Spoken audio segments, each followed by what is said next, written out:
teach you how to speak English number to Japanese number.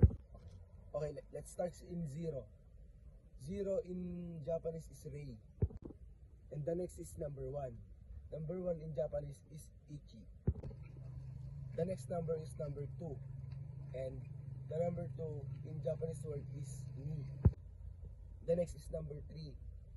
The word 3 in Japanese is san. Next number is number 4. And the number 4 in Japanese is shi or yon. Next number is number 5. The number 5 in Japanese is go. Next number is number 6. And the number 6 in Japanese is roku. The next number is number 7. And the number 7 in Japanese is shichi or nana. Next is number 8.